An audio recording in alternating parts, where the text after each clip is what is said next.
If you look at the last 5 years, we've experienced some 30% inflation, right? And that's what we feel. When we complain about the cost of goods, our cost of living shooting up, that's what we're complaining about those last 5 years. Unit costs are going to come down, which are going to allow us as humans to pursue purpose and no longer do the task. SaaSpocalypse is here, right? So selling software as a service is changing, right? You can no longer sell software in a rigid form that is suited to a product manager's desire. There's a lot of opportunity. Don't be nervous. Try and identify those opportunities. And if you're young, what do you got to lose? Just go for it.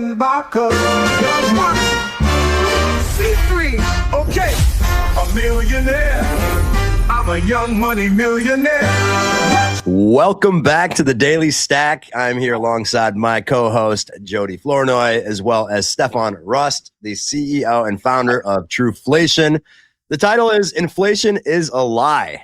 And a lot of people are probably wondering, what does that actually mean? Maybe you have heard of Trueflation, maybe you have not, but it is something 100% we are excited to talk about today, and something you should be paying attention to, because everything you've learned about thus far is somewhat of a lie, and we'll get into that here very shortly.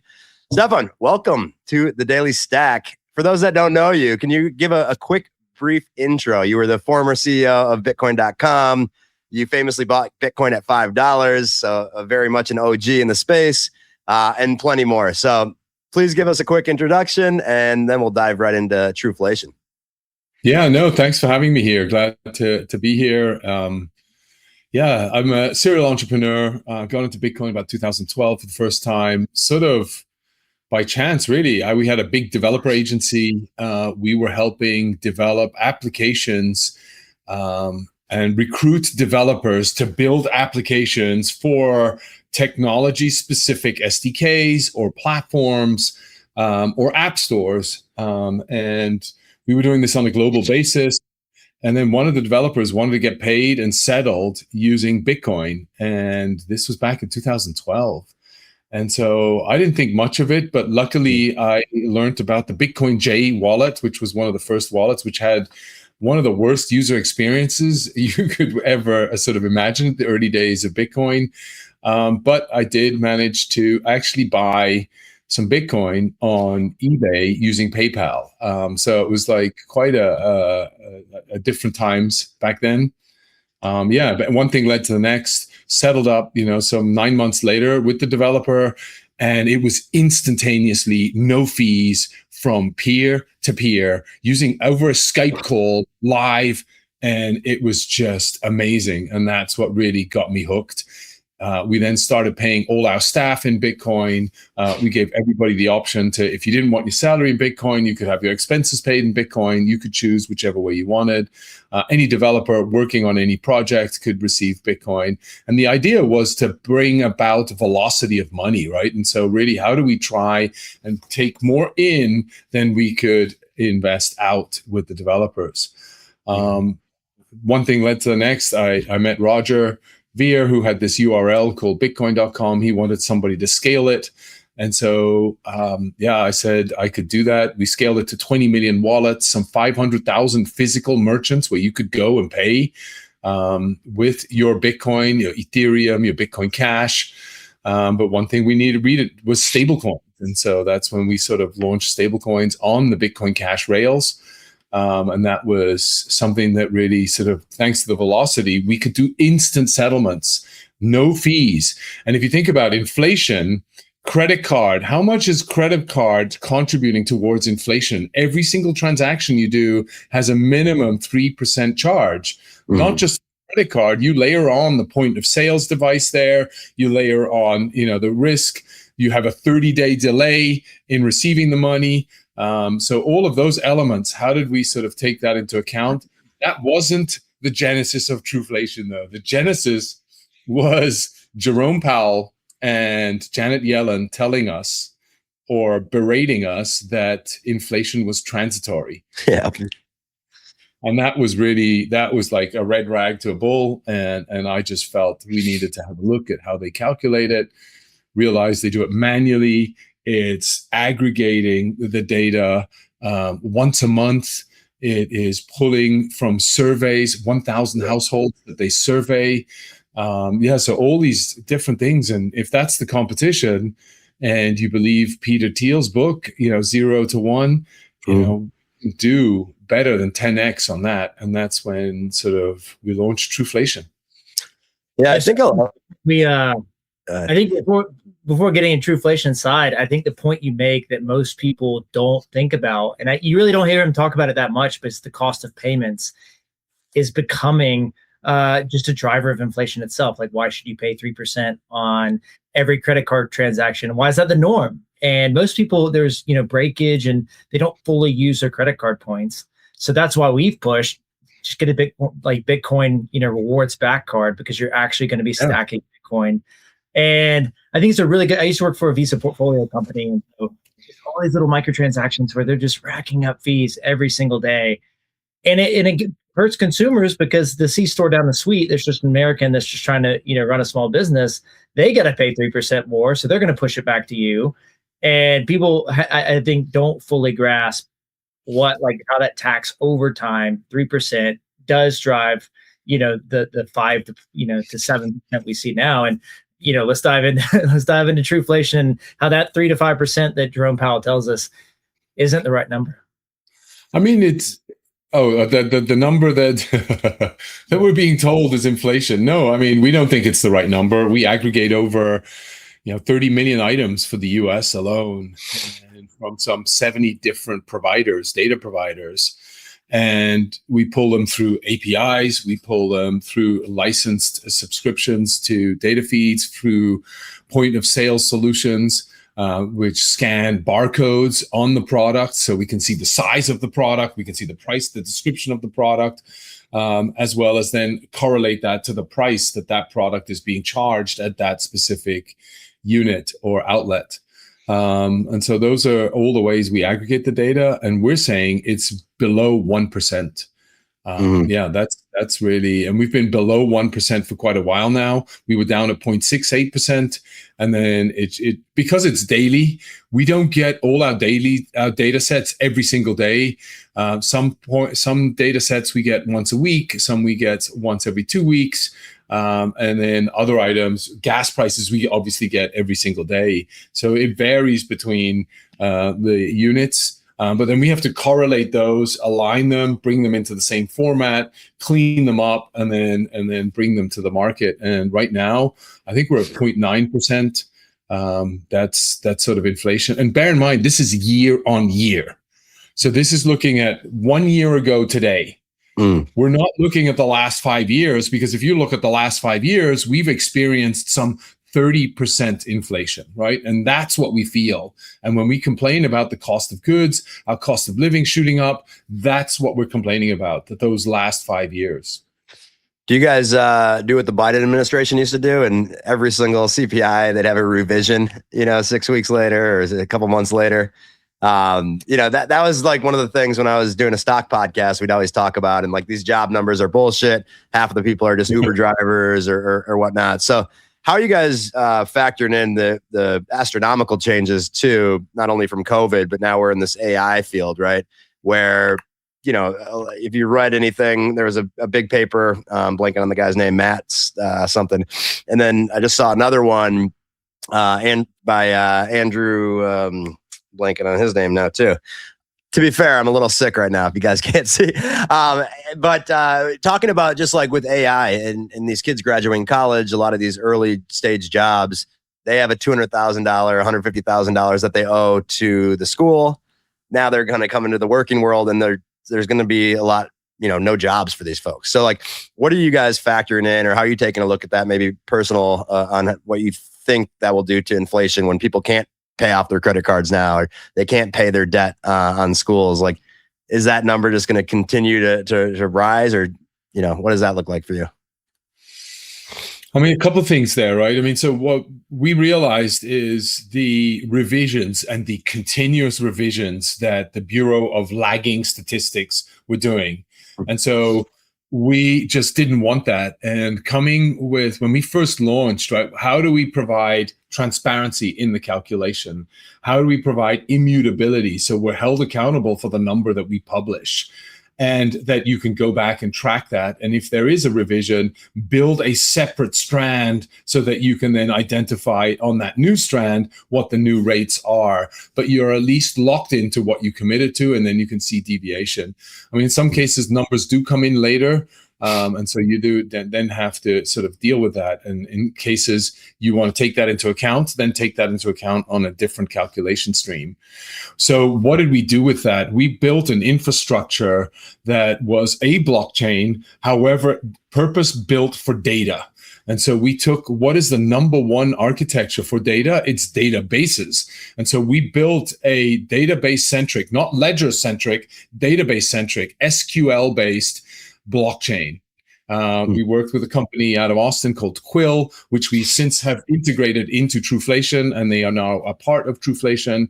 But Quill was a team of 6 individuals that were SQL tuned and highly focused on building smart contract capability, consensus algorithm, bridging, an explorer. So now we have all of the features that you're used to from a Bitcoin or from a blockchain. Now you have that available for data.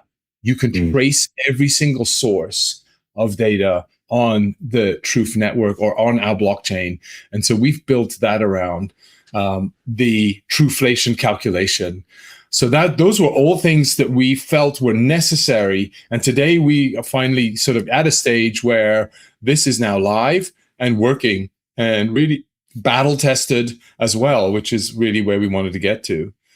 To your second question around students and universities and graduates and AI and growth, we look at this very much like the internet, right? When the internet came about, and everybody does analogies.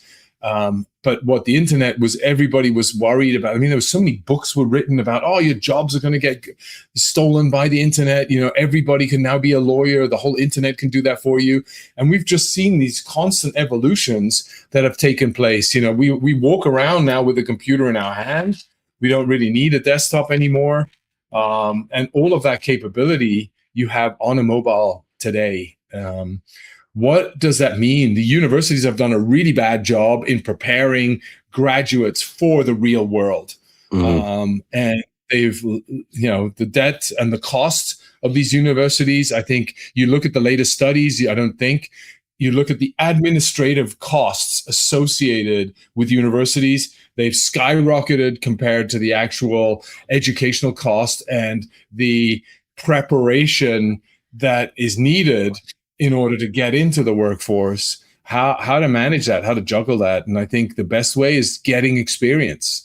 What employers look for is people with experience that are actually going to try, that actually make good decisions, but make decisions, right? Not just procrastinate and wait for others to make the decision.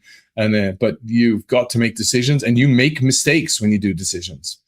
On that point, for our audience, I mean, would love to get your take right now. I think I was reading yesterday, more of the CS computer science grads are dropping out of that major across universities in the United States because they're like, Claude is cooked me. Not Claude isn't cooked, but it's cooked me as a CS grad. Like, I am not going to get paid as much coding.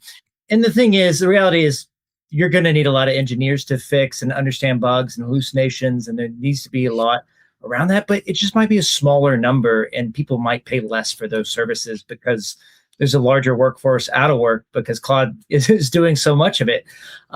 So getting to your point, boiling that down, is you see a shift and a need for right now, or our audience that's young and hasn't chosen a career path, or maybe they're in a career and it's going to get replaced, is entrepreneurship, creativity, figuring out how to make money on some idea. Like, what's your idea as an entrepreneur on getting 0 to 1 if you've not had any experience and you see Claude taking your future career prospects? Yeah, I mean, I don't really see it like that. I mean, I've got 4 kids. 2 of them are graduating from college this year, another one next year, They've all, every summer, they've taken internships in data, in marketing, in psychology, right? So they're really, or in fashion, in creative industries where they can actually go in development, startups, right? So every startup needs somebody to help hold their hand or just take initiative. And so if you just take initiative, that's the number one criteria. Take initiative. If you feel there's something, and with all these AI tools now, you have everything at your doorstep. Yeah. Download Claudebot, and then just go and install it, play around with it, build your own environment around it, and everything is data centric, right? So you're going to need to interpret data. How can you leverage and play around with these tools that are available there to interpret data in a way where you take the initiative, you have a gut instinct, you have a feel that data is going to tell me this, or I'm going to bet on that, this is what's going to happen. Just play around, use the data, find the data. With MCP servers out there, you have access to all the data. You have now the agents to process that data and now make your thesis and build using that data, using those agents, build on that thesis, and then execute on that. You can do that now, and you can do that very quickly. And all you need to do is test it and validate it. That's where you still need people. You still need humans.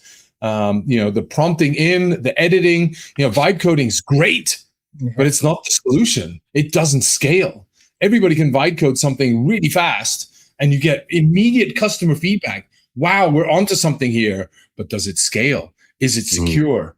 Is it enterprise grade? Whatever enterprise grade means, but is it your Bitcoin? Are you going to give your Bitcoin to a bot until it's been battle tested, it's gone through security audits, et cetera, et cetera? Those are all things that still require a level of engagement. And I believe that unit costs are going to come down, which are going to create and allow us as humans to pursue purpose and no longer do the task. We will have agents do the task, and we can focus on the actual purpose of what we want to do on this planet and whatever our passion is. Do you think, and not to spend so much time here on AI, but do you think some of these agents are going to take those roles of a junior analyst, for example? Right now, there's going to be mid-level managers and directors, and the higher up you go, feels like the safer from everything I've been reading. Right. I think there's, they have to justify this $500 billion invested or whatever, that they've done now. But it is interesting to see kind of like, I just did this the other day where I took a picture of myself after I worked out, and I was like, all right, what do I analyze my body and tell me exactly where I need to improve on? And it was pretty fucking cool. Like it went through my entire body. It was like your deltoids need work to get that V shape. And it gave me the exact workouts, what to do. And so I'm going to be dropping that app at some point. But do you think just with as it goes through and the speed of innovation, I don't know if you saw that, there's a tweet out there with China's robots in 2025, China's robots in 2026, and what they're looking at and the advancements they've made. It's pretty scary. And you think about, Tesla, they're no longer a car company, and they've never really been a car company, but now they're getting into robotics. You pair that with AI. I do see a world in which there will be less jobs for folks. And in every technological advancement, there's been, actually remember I wrote an email to Seth Godin. I don't know if you know who he is, but I had this theory called the toll booth theory I made up when I was 25 or something. And it was the first time I saw, something automated was with the toll booths. Those guys lost their jobs. That was automated. And I was like, okay, this is the pinnacle. This is the start of all of that. So as you go through it and you see the capabilities, we're a small team. We're not going to probably ever scale to 50 people. But with your own, you're seeing Truflation. Do you guys, feel the need where each individual is now maybe still working even longer? I've heard that people are working longer. But for your hiring plans, do you feel the need to go out and, scale this out very quickly and have bodies and seats? Or are you seeing within your own brand that you're able to use AI to take, potential jobs from 3 people or so? Yeah, we're using AI heavily, right? We are data. We use AI across the supply chain of data, from ingestion all the way through consumption. And our goal is to get as many people to consume our data sets. And if you compare Truflation to the Bureau of Lagging Statistics, we're not 800, 800 people strong. We're not $1 billion in budget. We're a tiny team of 13 people, 15 people now, and we're decentralized. We've built a decentralized infrastructure that anybody can ramp up and get involved and use the data. We've just had 3 other developers build on top of the Truflation network, accessing our SDKs and trying to build prediction markets off the front of it, build a futures or build options associated with the Truflation feeds, things like that. So we're seeing new jobs get created that we didn't know about in the past. And yeah, sure, people don't work at toll booths anymore. That's been automated. But now they're working on YouTube channels. They're trying to educate. We're building, the educational system is broken. We've realized that. So where do you go to learn? I'm going to YouTube. I'm learning on YouTube, right? I've got more content on YouTube on how to fix this little thing, that little thing, or build using Claudebot, build out this, connect these 2 solutions, right? So we never had, 10 years ago when the internet first came around, we didn't even have YouTube, right? We didn't even know what video online was. YouTube came about in the mid 2000s or something, right? I think, Gotcha. I was going to say, like last night, it's like 1:40 a.m. and I'm wrapping up like 2 hours of connecting like a new MCP server and API to Claudebot or OpenClaw or our friend Claudius, who we're talking about more and more. And you're like, oh, it's a Bitcoin show. But it is so, I think, fundamental to understand connecting the career side of it, your personal skill development. You're really becoming a manager. And I've learned, building a trading bot with OpenClaw is that you have to proactively, in the early days of training, just catch things until it's wrong. And it basically was going to do this big trade on Predix, this like prediction market built on Bitcoin. And it's like, okay, based on Bitcoin being 100K, we think this is undervalued. We're like, no, Bitcoin's not at 100K. It's at 68 and I see it every day and it hurts. It is not. That is a horrible assumption. And you really have to dig in like you would as a manager. And you as you being a CEO is like, that's the stuff that we hope people can take out of this, is taking your personal experience as a CEO, be like, hey, go learn from what Stefan's done managing a real team. Take that learning and then put it towards your bot. So yes, you can do, like, the APIs are great and data feeds are, the core infrastructure, but you as the owner and the manager of this team of agents that you're building, you need to learn how to, be precise with your instructions, hold them accountable for what they're doing, making sure they, follow through on it. If not, put up processes in place. And these are all management, techniques and tactics that have been around that you're not taught in school necessarily. So I'm hoping that we figure out a better way to teach the next generation. This is how you manage an AI. And here's all the management books, that you can source into to do that. Yeah, I just come back to your example, David, earlier, where you look at your wellness app, right? So if I look at how can I use AI to improve on the wellness side, let's say I'm a personal trainer. Oh man, my job's gone. I don't have any clients anymore because they're all using AI. No, your job has changed. Your job is no longer spending 1 hour preparing a program for yourself. It's like AI will prepare the program. I'm here to fine tune, make sure you're doing the right muscles, make sure you're not doing deadlifts wrong, right? So you're not going to injure your back. You're doing it slowly. You're going up slowly. You're breathing in when you're doing it. So the actual purpose is to actually create more efficiency in the output and not spend all your time doing the research. Okay, what programs do I need to do? The AI can actually do the task. Over time, maybe videos will start replacing me. There'll be a robot doing and telling me that. On how to do it, but then there'll be something else coming around. I need to train the robot. I need to, or I don't know what it will be, but there will always be, I think, elements of where we want robots, and sometimes we won't want a robot there. We'll want a human to interact with. Yeah, let's switch gears. I got some big news, not breaking anymore, but Kevin Warsh just got nominated to replace Powell in May. He's called for a regime change at the Fed, argued in the Wall Street Journal inflation is a choice, recently said tariffs won't cause inflation to spike because AI and productivity gains can absorb it. Meanwhile, Truflation is showing, you said it's a little higher than the 0.68 that we had on the screen, but BLS was saying 2.4. So if Warsh actually believes inflation is lower than the official data suggests, and your now new advisor, I believe, EJ Antoni, is potentially going to run the BLS, the Bureau of Laggings, as you say, which is hilarious. Are we looking at like a complete reset of how inflation gets measured? And will, EJ Antonio with Trump's ear now, will kind of change how the Fed responds to it, you think? Yeah, I mean, like, I can't really speak to the government and the existing administration. We just felt that there is this. I mean, we're trying to pave a way where we can see a new way. If everything is going to be rely on data, then how do we get the right and data to the table so that we can actually make the decisions that we need to around interest rates, right? And at $37 trillion in debt, interest rates matter, right? They layer on a huge cost of capital. And I think with Warsh coming in, he's going to have a very different approach on how he thinks the Fed needs to operate in such an environment. Does it need to really dictate the cost of capital, or should the market dictate the cost of capital?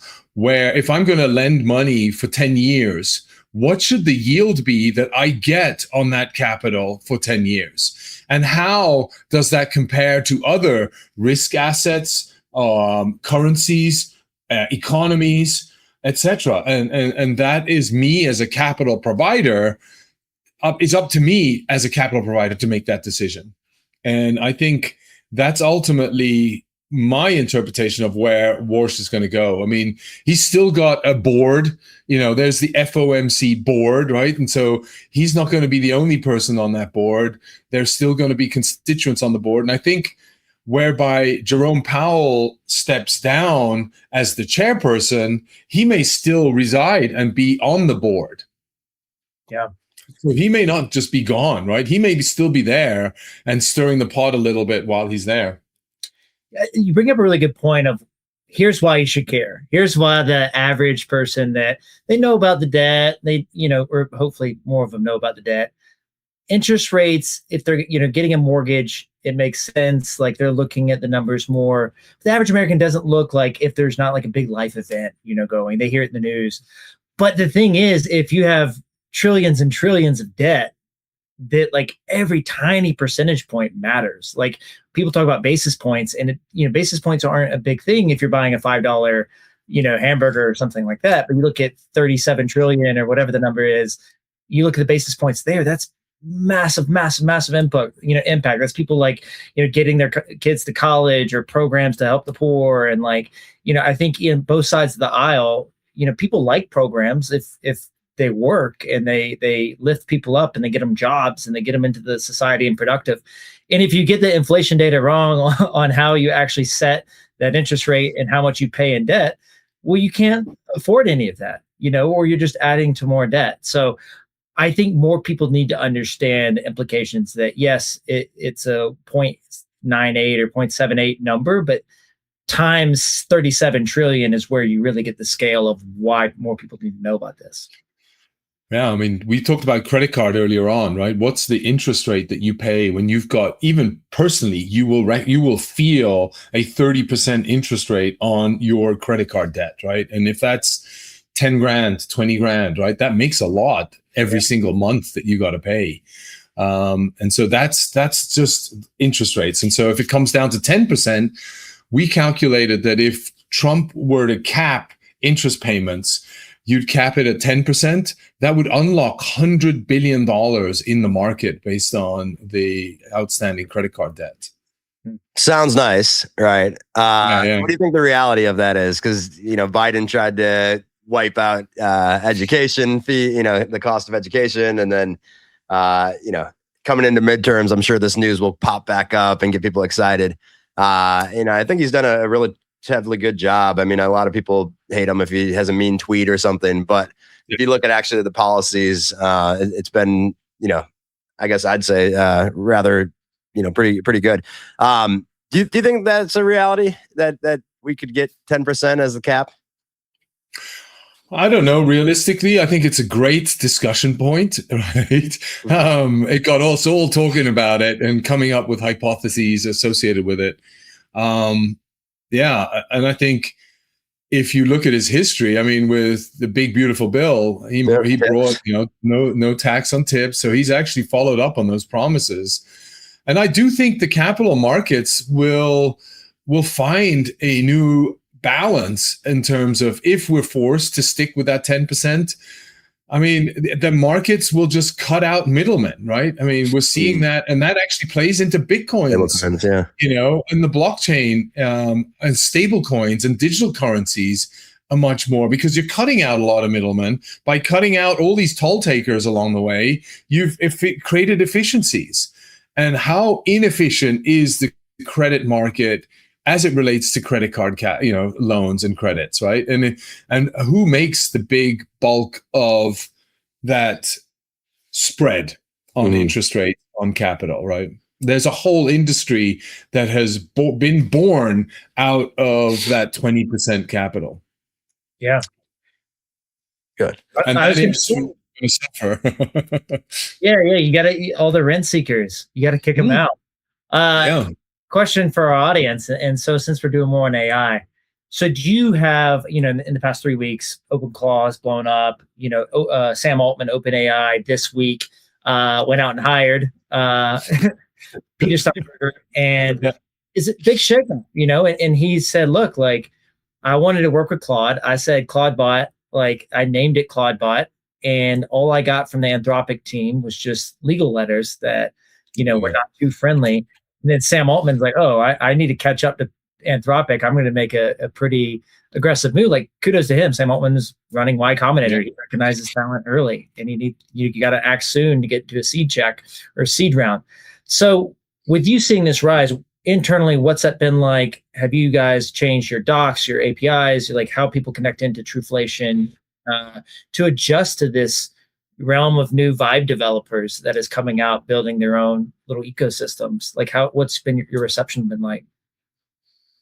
Yeah, so I mean, SaaSpocalypse is here, right? So selling software as a service is changing, right? You can no longer sell software in a rigid form that is, suited to a product manager's desire to build a product and a marketeer's feel for how people should use the data. So how do you bring more, just think of all the photos you take on your iPhone, right? And just how is that data structured? It's not, nobody tags them anymore. In the old days, we always used to tag every single photo. It's Jack and Jill in this photo, and it's on the mountaintop, Utah, whatever, Park City, skiing, yada, yada. No longer do you get that. AI does all that work. Filter, find a picture, this backdrop, skiing with Jack and Jill in there, and here are the photos, go find it, right? Boom, it does it all automated. That is the world that we're going to be entering into. How do we make data available so that you can, number one, have recursive solutions around that, and then number two, you can have reliability in the source and the computation to acquire and utilize that data. And so we've done it with economic data, where we try to make all of that available through APIs. If you want it through a JSON, you pay a small little fee. We just want a little taxonomy. I don't want to charge you a lot of money for it. However, if you do want guaranteed uptime, if you are building a regime and investment strategies off the back of the data, how do we help you get it from a reliable source at reliable times and always uptime, right? And so those are then, so you're wrapping in more quality of services. You're wrapping around there. If you want to use the Trueflation trademark and you want to be able to leverage Trueflation in your go-to-market, then how do we help make that happen, right? And how do we allow you to then leverage the brand name and the recognition that we've built out, be a part of your go-to-market? I got a question about tariffs, because I think a lot of people misunderstand these, right? Trueflation's shown, sub 1% inflation, as we mentioned. Businesses have absorbed 80% of those tariff costs in 2025. I saw that JP Morgan said that ratio potentially could flip to 20% this year as, the pre-tariff inventory is gone. Do you think Trueflation's picking up on those tariff pass-throughs yet? Or do you think this number is going to spike astronomically once they, catch up? Or is that just clickbait for Wall Street Journal readers? Yeah, I mean, we think it's clickbait for Wall Street Journal readers. We don't see tariffs really coming through. We saw everybody, all the elite, the economists, the educated, said tariffs were going to impact inflation and have a huge impact. We've seen nothing so far, right? And bear in mind, we're nearly a year in since we first floated the idea of tariffs. And okay, they took a while to have its impact. And actually, contrary to what the elites and all the studies are telling us, we're actually seeing less. The consumer is not going to bear any more. They can't handle any more costs, right? So what's coming down? Unit cost, food is coming down. Why? You go to the grocery stores 10 times a month. If you're going to feel the cost of food every single time you go there. And so how do I bring unit costs down on food is we create our own brands. So you're seeing all the grocery stores create their own brands. Costco, the best example, where they've got Kirkland and they've got an alternative brand, and that's what you get, right? And so things like that are beginning to happen. And so the unit costs again come down. You're also seeing tariffs, not in our view, being burdened by the importer, but actually it's shared across the value chain where the supply chain carries a bit. You then see the exporter carry a large portion of it to bring it across into the US. And so those are things that we're seeing. And if you believe the Central Bank of Central Bankers, the Bank of International Settlements, they did a report and study in global trade the fabric of global trade has never been stronger and higher than it is right now, right? And so we're seeing more trade happen as a result of this debate. It's changed the dynamics, and I think to the health of the global economy, but that's my personal opinion versus what the data says. What do you feel like going into midterms? Do you feel that it's in the US, you're just going to have all of this crazy, stances, and like we're probably going to see this argument come up a lot, tariffs, wrecked the middle class, and then like we need to have a full new regime change, put in, a blue wave, or totally upset the current, movement that we're on. Do you feel like this is going to be the test of our going in, and like, will people, look at like Polymarket, which had such a big effect on the last election, or post-election, people started digesting, oh, this is why the French whale was right. He like went in and did these studies. I'm worried we're still in the middle of like this misinformation age of no one really knows where the truth is, but we're doing a lot of these tools like these prediction markets where people are finding the truth through actually putting skin in the game, or like you guys, if your Trueflation's outside of being politically motivated to get to the truth. But I feel like we're still in the middle. Like, what's your feeling going into midterms? Yeah, I mean, sentiment is not there yet, right? I mean, sentiment is still very much, prices have gone up. Yeah. They're not deflationary. We're experiencing disinflation. And what does disinflation mean is the prices are not going up as fast as they did. That's all we're saying. But we still have inflation.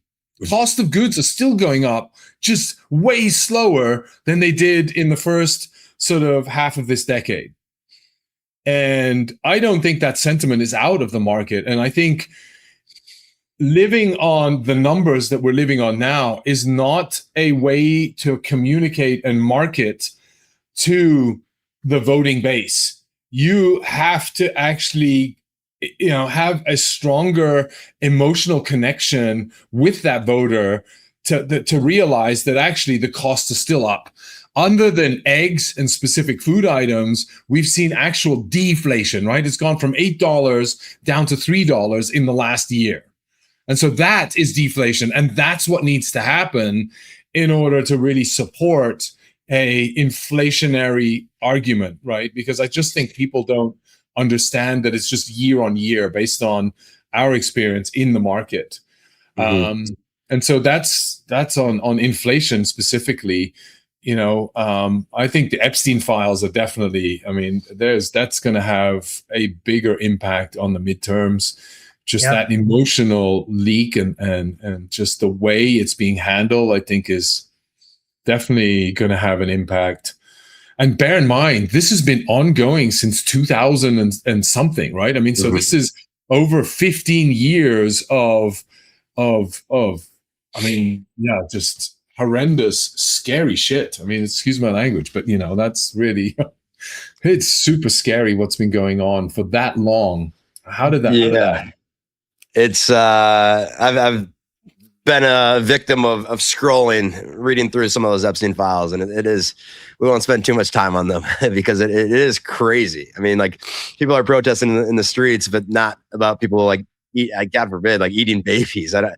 So we won't go down that whole rabbit hole, but that is like some of the craziest shit I've read, where people don't seem to like care. I wonder, will there be any arrests from this? Like, that's a whole topic, but it is pretty fascinating. But talking about vibe coding and AI, by the way, I have to bring this up, right? An open source developer just pulled all the files and built an open source social graph. I saw that. That's what I was going to try to pull up. Yeah. Hold up. I want to see it. All right, let me pull this up. I did like. And you can put in any Bitcoin. Put in Bitcoin, and what is the sort of, how many times did he mention it in emails, and who did they go to? You get this whole social graph. I mean, it's pretty amazing. Yeah, it's really, there you go. I saw this right before I popped on, and I knew exactly what you were talking about. This is Amjad? Elja Boom, at least tweeted about it. Oh, yeah, from Amjad maybe made it. Smart. Yeah, okay. Yeah, I mean, people are getting smart. It's like these independent journalists. I mean, you saw what happened. I'm from Minnesota, so that was front and center for us. But yeah, I mean, everything that's going on right now with the fraud, see how that all shakes out and everything. To kind of wrap this up and switching gears somewhat back to Bitcoin and equities. I saw Goldman's expecting some cuts now in March and June. What do you think that setup means? And we also got like Iran. I just did some research before. Bitcoin tends to go down quickly and then ramps back up 30% the last few, I guess, military situations that were going on. What do you think this means, in the future? What is your prediction here, I guess, for 2026? Do you think Bitcoin is going to go higher? You think we go lower first and then rocket back up? Curious what your thoughts on, if we do get more rate cuts, what this means for equities and for Bitcoin. So unfortunately, risk, Bitcoin in the broader sense of the economy is viewed as a risk-on asset. It's too volatile for most people, and ultimately, whether you like logic or not, a lot of people just have real negative sentiment towards Bitcoin, and it's considered risk-on. And if you look right now, you take Truflation and you take the yield, the US dollar yield, and you Truflation adjust it. So, and you look at the real yield, which is what it means. Real yield is high, and people with a lot of money, all they care about is 2 to 3% APY, right? They don't want 100% APY all in, leverage up, perp trading. They just want 3% APY. That does it, right? And so if they get 3% on $100 million, it's feeding the ecosystem and the industry that they need. And so what does that mean? That means take money off the table, put it into solid risk-free assets. And unfortunately, bonds still, dollar T-bills are still sort of risk-free. And the dollar is going up as a result. We saw Dixie's move up a little bit. And basically using Truflation, you have a great tool to do that, right? But Bitcoin's been coming down as a result. So people are looking at AI's come down. Why it's risk? It's risky. We don't know where it's going yet, and so people don't like that underlying risk element. Long term, though, I don't understand it. Why is gold at $40 trillion? Right? I just don't understand why gold. I can't. All you get is a piece of paper confirming that you have the gold in somebody's custody somewhere on the Fort planet. Knox, right? That's where it's. I mean, yeah, that's something I always say is like you're not actually. No one's actually holding the gold unless you're, a nation state, right? And so that's faker than Bitcoin, which we always talk about, right? You can have $1 billion on a flash drive, right, and leave the country if you needed to. So, my guess is that just not enough people have learned about Bitcoin, and once they have that realization that hey, gold is just as if they want to call Bitcoin fake, gold is just as fake. You go to Fort Knox. That story died really quick when they started to look into Fort Knox. We'll see if that pops up again. But people kind of kept their mouths shut after, that Elon Musk tweeted it and then haven't heard a thing from it since, So. But I think to your point, I mean, my view is Bitcoin long term is there's only one way it's going to go up, right? And it's whatever you can do is just buy as little as you possibly can, put it on a ledger every single month or every 2 weeks. Just buy a little bit, a tiny little bit, even if it's $10, $100. That is $250 a week. Yeah, there you go. Whatever you can afford. And then just put it on a ledger, take it out of the system. Don't give it to, BlackRock or, other institutions that are going to custody it and then leverage up and then build futures off the back of it. And then we're going to be trading futures. And then we're in the same situation where silver is, where, in China, they're trading silver that's supposedly asset backed. And then we're trading in Chicago, we're trading silver futures. And, which is not asset backed accordingly. And that's why we see a big arbitrage between the different silver prices. Mm-hmm. I mean, big in industrial terms, it's huge, right? But actually, if you just look at it, it's like, as a unit cost, it might not seem that much, but it is actually a significant arbitrage. Mm-hmm. Stefan, amazing having you on. Anything, we got about a couple minutes left here. Anything we missed here? I know we skipped over a few of the questions we had planned here, but what would you leave our audience with if you have kind of the parting words here? Yeah, I mean, I think the money printer will go on. We will see money printing around the world. There will be more capital moving into the market. Assets will appreciate. And I think interest rates will come down this year. The economy's strong. Growth is going to be thriving. We've got new technologies. There's a lot of opportunity as the market is going through so much turmoil. There's a lot of opportunity. Don't be nervous. Try and identify those opportunities. And if you're young, what do you got to lose? Just go for it. It's a lot of hard work, but it can be gratifying and rewarding. But the beauty now is you can test very quickly and validate your thesis immediately, which is beautiful. So I think the economy is actually presenting a lot of interesting opportunities, a lot of hope, and pursue it. There's lots of new and as regulators unlock the regulatory barriers that we have today. Mm-hmm. We've got to allow people to take risk again, right? We've had such an older generation that is fearful of any new opportunity, that have stuck in, do it. I mean, I don't know. I was just watching Aviator the other day. It's like you see Howard Hughes go and crash planes in LA, land a plane on a golf course, right? Or sort of crash in Beverly Hills. He's, so, I mean, he took a lot of risk. It was dangerous, but he risked his life to actually try and make these planes come to life. And, how do we unlock more of that capital? Because ultimately it led to us flying around the world and using airplanes to connect with each other. Are we going to go to space? Are we going to build data centers in space? Yeah. Are we going to go to Mars? I don't know. I may not want to do that. You may not want to do that. But there sure as hell is going to be another Christopher Columbus that will want to go and do that and say the Earth is not flat. It goes around the world, right? And so Somebody wants to go and explore an adventure. Let them at it. Why Yeah. stop them? Yeah, my funny story. My dad had to land in a subdivision one time in a very small plane, and that was the last time my mom rode with my dad, which is probably 36 years ago. But Stefan, it's been amazing having you on. Love the passion. Also, as a father of four, it's good just to be, really talking about how to set them up for the future, how to start coaching them on what options are available. Don't make the decision for them, but let them know what decisions could lead to good outcomes, and then let them choose it. So love that on for our audience on that side, and we'll have to have you back soon.